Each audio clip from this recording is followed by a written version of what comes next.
নজিরবিহীন উচ্চতায় পৌঁছেছে আমেরিকার জাতীয় ঋণের আকার। প্রথমবারের মতো তা $40 ট্রিলিয়ন সীমা অতিক্রম করেছে। আয়ের চেয়ে ব্যয় বেশি হয় ঘাটতি মেটাতে প্রতিনিয়ত ঋণ নিতে হচ্ছে আমেরিকার ফেডারেল সরকারকে।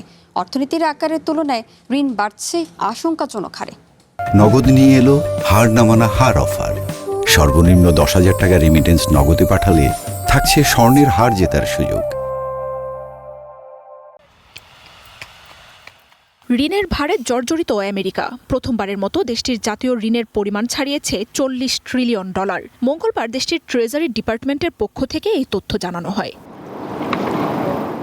ট্রেজারি বিভাগের সবশেষ তথ্য অনুযায়ী গত 18 আগস্ট পর্যন্ত দেশটির মোট জাতীয় ঋণের পরিমাণ $40 ট্রিলিয়ন ঘর ছেড়ে গেছে। দেশটিতে মাথাপিছু ঋণের পরিমাণ দাঁড়িয়েছে প্রায় $1,17,000। আমেরিকার জাতীয় ঋণের পরিমাণ গত কয়েক বছর ধরেই দ্রুত গতিতে বাড়ছে।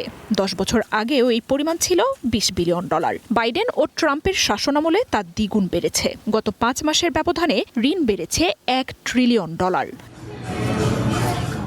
স্বল্প সময়ের ব্যবধানে ঋণের আকার কয়েক ট্রিলিয়ন ডলার বেড়ে যাওয়ার মূল কারণ হিসেবে দীর্ঘদিনের ফেডারেল বাজেট ঘাটতিকে দায়ী করছেন বিশ্লেষকরা। বয়স্ক জনগোষ্ঠী বৃদ্ধি পাওয়ায় সামাজিক নিরাপত্তা ও স্বাস্থ্য খাতে সরকারি ব্যয় ব্যাপক বেড়েছে।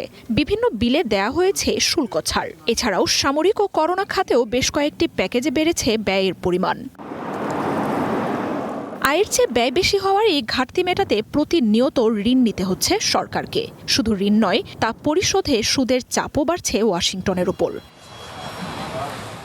কংগ্রেশনাল বাজেট অফিস সিবিওর পূর্বাভাসে বলা হচ্ছে, বর্তমান আইন ও নীতিগুলো অপরিবর্তিত থাকলে 2026 অর্থ বছরে ফেডারেল বাজেট ঘাটতি প্রায় $2 ট্রিলিয়ন পৌঁছাবে। আগামী 10 বছরে তা আরও বেড়ে 2036 সাল নাগাদ $3.1 ট্রিলিয়ন ছাড়াতে পারে। এমন পরিস্থিতি চলতে থাকলে 6 বছরের মধ্যে ঋণের আকার ছাড়াবে $50 ট্রিলিয়ন। ঋণের এই অশুভ মাইলফলক আমেরিকার সরকার, জনগণ ও ব্যবসার উপর চাপ আরও বাড়াবে বলে সতর্ক করছেন বিশ্লেষকরা।